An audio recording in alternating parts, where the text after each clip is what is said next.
जिन्हें आप रिकॉर्ड करना चाहते हैं अपने अपने सिर्फ अपने प्लेजर के लिए, अपने आनंद के लिए, इनको कि आप करेक्ट। रिकॉर्ड, उसके लिए कोई बायर आपको नहीं मिलता है। मुझे कोई लेना देना नहीं है। मैं सिर्फ अपनी जो रूह की जो मेरी एक टेक्सचर है, मैं वो सामने लाके रखना चाहता हूँ कि एक्चुअल में ये हूँ। मुझे फिल्मों में भी बहुत काम करना पड़ता है, पर अगर करेक्ट। मुझे मौका दिया जाए कि मुझे क्या करना है, तो मैं ये करना चाहूंगा। पर्सनली ट्रेजेडी जब होती है, उसको इमीडिएटली एक्सप्लॉइट करने के लिए जो काम किया जाता है, वो मुझे पर्सनली पसंद नहीं है। That's how he realized. He's been telling me for last 2 years or 3 years, more than 3-4 years, that he's realizing that his main passion is music only.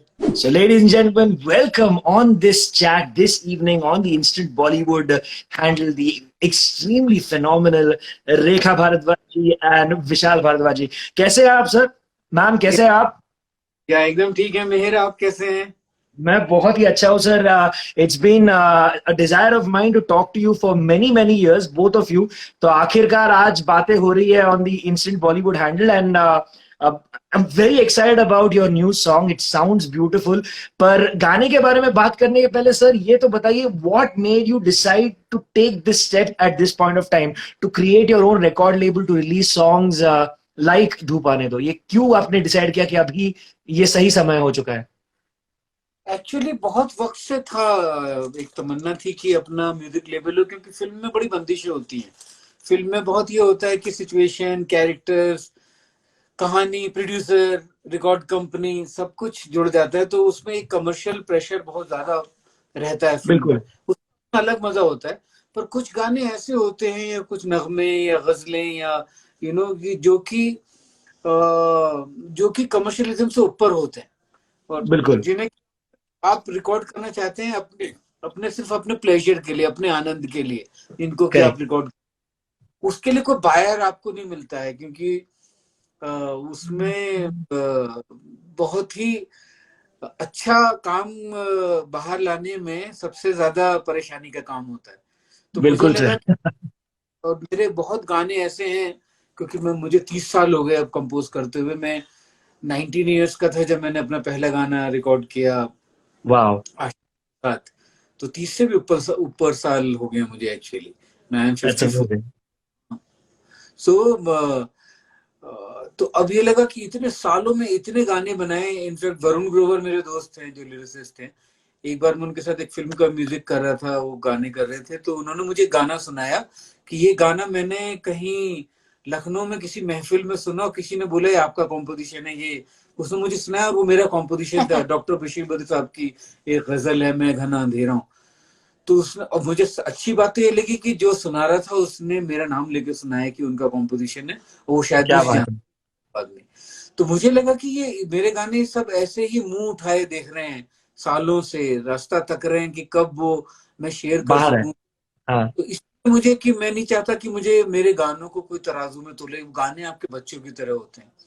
तो मुझे लगा कि ना उसको तोले कि कितना, कितने व्यूज आए, किसने देखा, किसी ने नहीं देखा, मुझे कोई लेना देना नहीं है। मैं सिर्फ अपनी जो रूह की जो मेरी एक टेक्सचर है, मैं वो सामने लाके रखना चाहता हूँ कि एक्चुअल में ये हूँ। मुझे फिल्मों में भी बहुत काम करना पड़ता है, पर अगर करेक्ट। मुझे मौका दिया जाए कि मुझे क्या करना है, तो मैं ये करना चाहूंगा।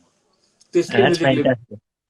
That is fantastic. So VB music आपने जो अभी शुरुआत की है, उसकी उसकी शुरुआत की है आपने with the incredible combination of your work with Gulzar साहब, रेखा जी है। तो ये जो पहला गाना था, ये आपने कैसे चूज किया कि आपके पास तो इतने सारे गाने रहेंगे, जैसे आपने कहा इतने सालों से आप कंपोज करते आ रहे हो। What made you decide that this should be the first song that comes out as a part of VB music?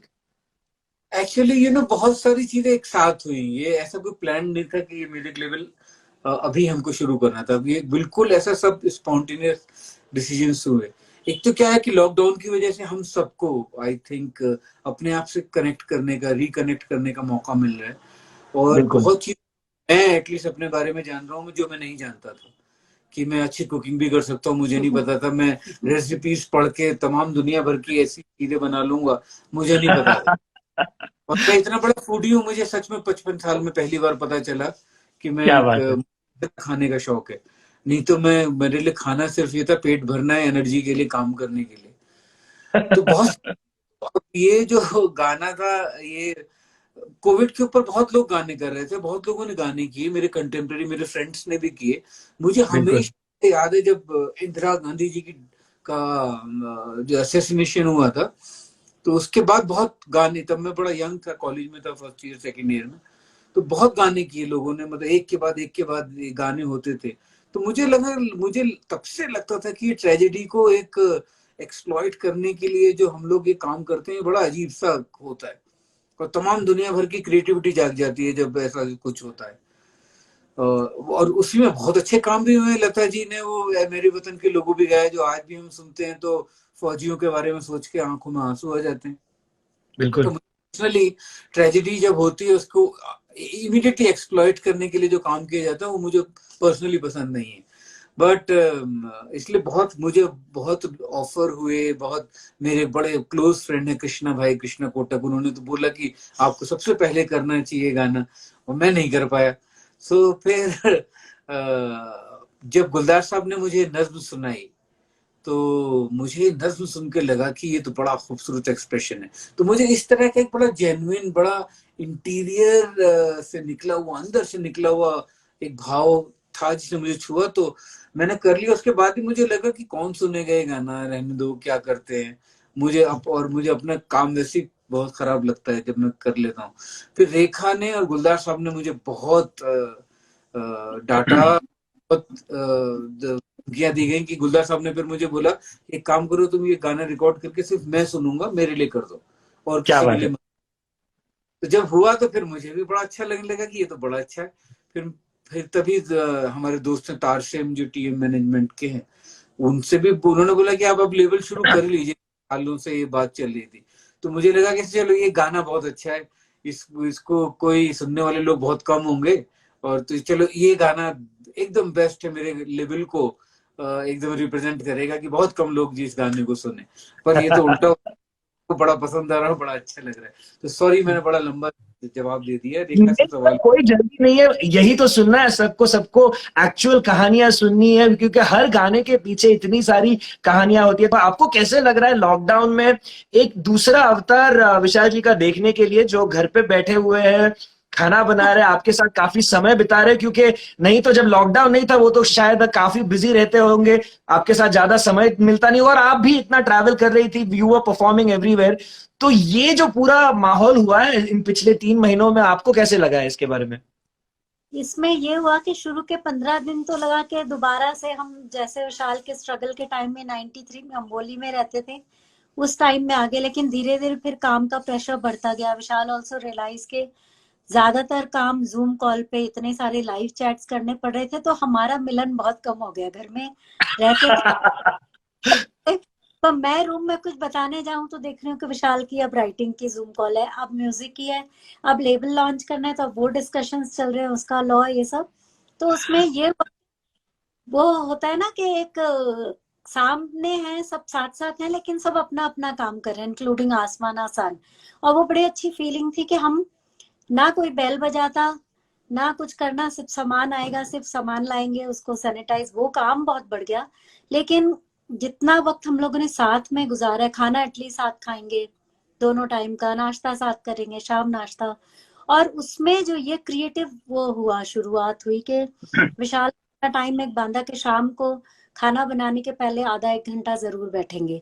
तो उसमें बहुत सारी नई कॉम्पोजिशंस हो रही हैं, और वाह। उसमें सारे, जो ऐसे विशाल ने कहा, ये बशीर बट साहब की जो गजल है उसको फिर से एक्सप्लोर करना शुरू किया, री एक्सप्लोर कर रहे हैं।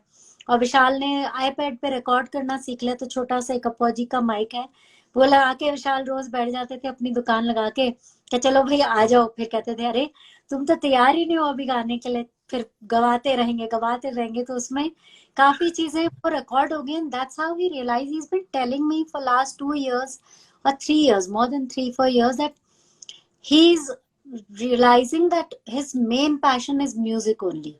Of course. And he, but इतने बिजी, और फिल्म में तो एक एक साल पूरा निकल जाता है, सो बिल्कुल राइटिंग बिल्कुल। का कुछ प्रोडक्शन।